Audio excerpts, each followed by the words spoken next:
या येसूर मसाल्यापासून भरलं वांग आपण करूया। मसाल्यापासून आपण भरलं वांग करणार आहोत। कीड आहे का नाही, कीड नाही आहे असं बघायचं आणि मग हे वांग पाण्यात टाकायचं आहे, नाहीतर वांग काळं पडतं। आता भरलं वांग्यासाठी आपण मसाला तयार करून घेऊया। त्यासाठी 1 चम्मच मी घेतलेला आहे गरम मसाला, 1 चम्मच गरम मसाला घेतलेला आहे आपण, 2 चम्मच तीळ आणि जवसची चटणी मी घेतलेली आहे। या मसाल्यात मी थोडंसं मीठ मिक्स करून सर्व मसाला आपण असा एकत्र, मीठ वगैरे हा मसाला एकत्र करून घ्यायचा आहे। आता हे पाण्यातनं हे वांगे असे काढून घ्यायचे आहेत की पाण्याचा अंश राहायला नको। या पद्धतीने सर्व वांगे काढून घ्यायचे आहेत आपल्याला। आता प्रत्येक वांग्यात या पद्धतीने हाताने भरू शकतात, चमच्याने भरू शकतात, पण चमच्याने व्यवस्थित भरला जाणार नाही, त्यामुळे हातानेच असा मसाला भरून घ्यायचा आपल्याला। या पद्धतीने सर्व वांग्यात मसाले भरून घ्यायचे आहे।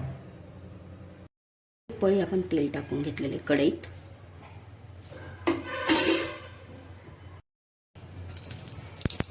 त्यात मोहरी टाकून घेतली, जिरं टाकून घेतले। आता एक एक वांग ठेवायचं।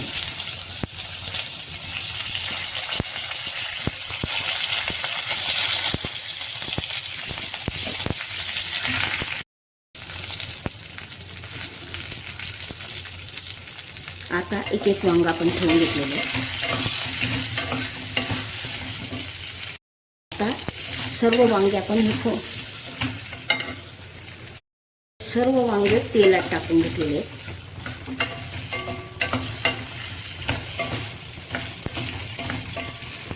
त्यांना व्यवस्थित असं फ्राय होऊ द्यायचे थोडा वेळ, 2 मिनिटं झाकण ठेवायचे, 1 मिनिट झाकण ठेवायचं आहे।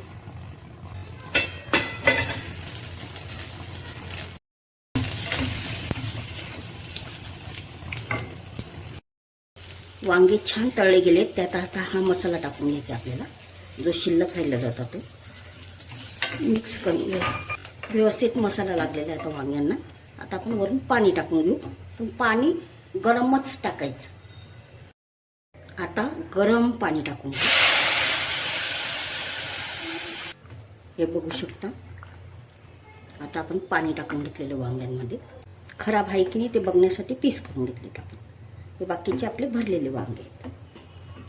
आता आपल्याला हवा असेल तेवढं आपण रश्श्यासाठी पाणी टाकायचं आहे। आता ह्या भाजीत आपण येसूरमध्येही मीठ आहे आणि तीळ आणि जवसच्या चटणीमध्ये थोडं मीठ आहे, त्यामुळे अगदी थोडं मीठ मी भाजीत टाकणार आहे। भाजीला दाटसरपणा येण्यासाठी आपण हा येसूर मसाला टाकणार आहोत। मी 1 चमचा घेतलेला आहे। तुम्हाला भाजी किती घट्ट किती दाटसर लागते यावरून हा मसाला येसूर मसाला घ्यायचा आहे। तर मी हा 1 चमचा घेतलेला, मोठा 1 चमचा भरून घेतलेला आहे। थोडं थोडं पाणी मिक्स करायचं आहे। या पद्धतीने आता थोडं थोडं पाणी टाकायचं आहे आणि हा येसूर मसाला असा मिक्स करून घ्यायचा आहे। भाजीला किती छान रंग आलेला आहे, त्यात आपण आता हा येसूर मसाला टाकून मिक्स करायचा आहे, म्हणजे भाजीला दाटसरपणा छान येईल। मसाला मी जास्त असा तळून घेतलेला आहे, त्यामुळे कलर खूप छान आलेला आहे। आता या पद्धतीने मी येसूर मसाला मिक्स करून घेतलेला आहे।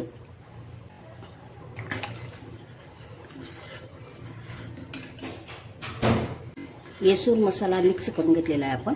आता मंद आचेवर भाजी शिजू देऊ।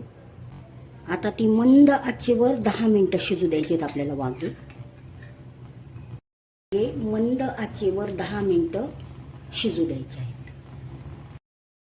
आपण कांदा वापरला नाही, खोबरं वापरला नाही, फक्त येसूर मसाला वापरलेला आहे। बघू शकता भाजी किती अप्रतिम झालेली आहे।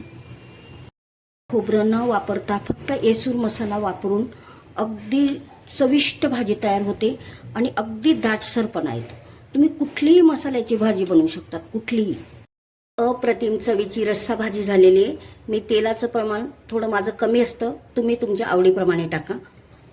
येसूर मसाला वापरून असं भरलं वांगं करा, आवडेल तुम्हाला. आणि सप्तशृंगी किचनला लाईक, शेअर, सबस्क्राईब करा, कमेंट करा.